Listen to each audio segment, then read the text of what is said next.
says, جَنَّاتُ عَدْنٍ يَدْخُلُونَهَا اللَّهُمَّ اجْعَلْنَا مِنْهُمْ. These are the gardens of Adn. You know, in English they say gardens of Eden. You've heard that before? One of the levels of Jannah is called Adn, one of the higher levels of Jannah. These are the levels of Adn that they're entering. يَدْخُلُونَهَا. They're entering into these amazing gardens. And what's happening? They look around and they don't see their family. Imagine a person is entering Jannah, you and I are entering Jannah, and they don't, or you know, let's say my wife is entering Jannah, my mother is entering Jannah, and she doesn't see me. Now there's only two possibilities. One possibility is that I am somewhere else in Jannah. Maybe I'm in a higher level of Jannah, maybe I'm in a lower level of Jannah. And you know the levels of Jannah are very far apart from each other. So it's not like you go up the elevator and you're there. It's, you know, like looking at the stars above. There's a huge gap from one level of Jannah to the next level of Jannah. And there's no guarantee that all of our families is earned the same level of Jannah. Of course, the other horrible possibility is that a family member is in the worst possible place they can be.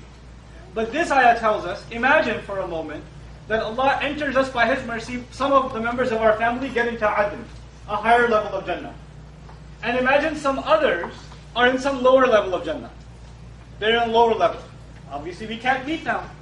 Now before I go further, you tell me, there are four kinds of people Allah talks about that He has favored. أُولَٰئِكَ الَّذِينَ أَنْعَمَ اللَّهُ عَلَيْهِمْ مِنْ النَّبِيِّينَ. I'll tell you the first one, النَّبِيِّينَ. Anybody know the other three?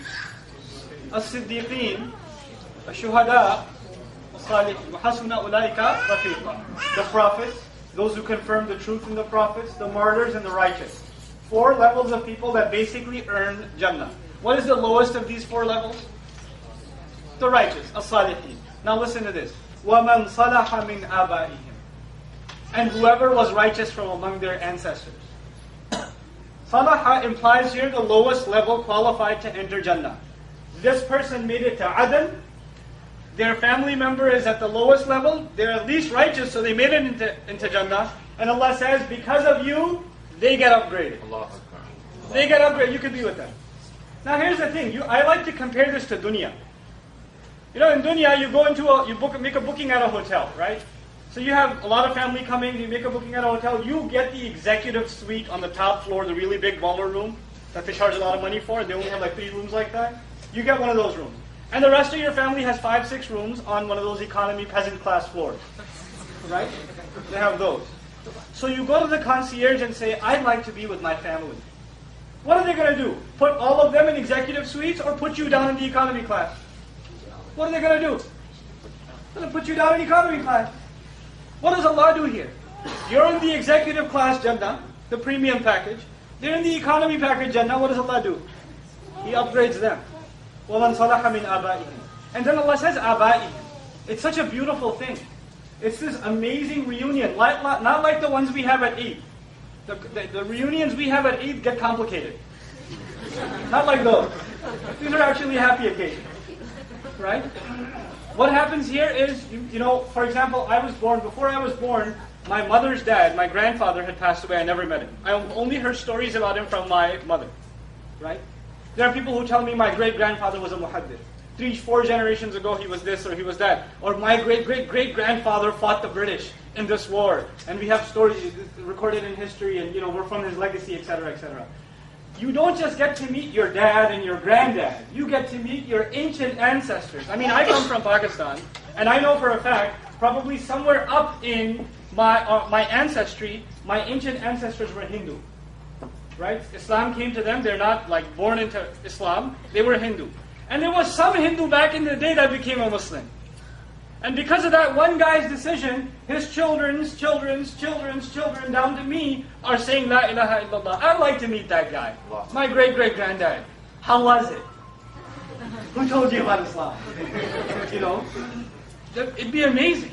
It would be an amazing thing to have that reunion. You know, وَانْصَلَحَ مِنْ آبَائِهِمْ وَأَزْوَاجِهِمْ and their spouses. And by the way, when you meet your spouse in Jannah, it's not like meeting your spouse here. So don't get depressed. Right? Right? Oh, you get to meet your wife? Jannah, I thought it was... You're here too? No, not like that. Am I in the right place? No, not like that. all all the ghil, all the ill feelings, all the all the things that you find annoying about your spouse. We love our spouses, but there are things that we don't get along with. There are things that are causes of friction. Allah gets rid of all of those things. The only thing left is love and affection and appreciation. That's all that's left. And then you meet your spouse and you're like, wow, why weren't we like this in dunya? Because it's Jannah. You can't have that in dunya. You get that in dunya for the first week of marriage. That's it. After that, the flight lands and you're on planet Earth. Okay. وَذُرِّيَّاتِهِمْ and their offspring. Imagine right now, alhamdulillah, I have small children. And I don't know how long I'll be on this earth. But I pray that they raise their kids to say La ilaha illallah and live by it. And they raise their children, and they raise their children. And perhaps out of these children, someone will be a great hero of Islam. Someone who carries the message of Islam. And he brings people closer to Allah's deen. Someone that the ummah is proud of from my children down the road. And I don't even know, this happens 300, 400 years after I'm gone. And I get to meet my great grandkids. That I could never have imagined. Wow. You came from my daughters, sons, daughters, all the way down. So you get to meet your ancestry all the way up, and you get to meet your ancestry all the way down. In Jannah, there's this reunion happening. It's a lot of people, right? That's a lot of people to meet, to be excited about. So Allah says, وَالْمَلَائِكَةُ يَدْخُلُونَ عَلَيْهِمْ مِنْ كُلِّ بَابٍ.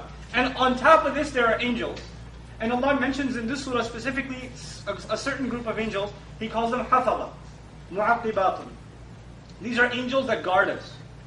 When harm comes our way, Allah has assigned each of us angels that ward off those harm, except for those who don't do their dues with Allah. They don't take care of their responsibilities with Allah. It's like you have these invisible security guards around you. Harm is coming your way, and Allah says to the angels, move over, let the harm come to them. Move over. They don't deserve your protection. So they're protecting us by the command of Allah, and they watch us by the command of Allah. When Allah commands, they walk off the job. Because we don't deserve their protection anymore. You get to meet those angels. You're the guy at the car accident, you were there? Oh, thanks, bro. Just do my job. You get to talk to angels. And they're coming at them from min kulli babin, from all doors. You got people coming from every direction. There's this huge party happening in Jannah. And so I conclude, Salamun alaykum bima sabartum. Allah is saying now, peace be unto you. Salamun alaykum. May peace be unto you. Because of how patient you were. Because of how patient you were when? Now. This is the advice of Allah. If this passage teaches us anything about the qualities of those who get to Jannah, it's sabr. Patience. Start being patient with your wife. Start being patient with your parents. Start being patient with your friends.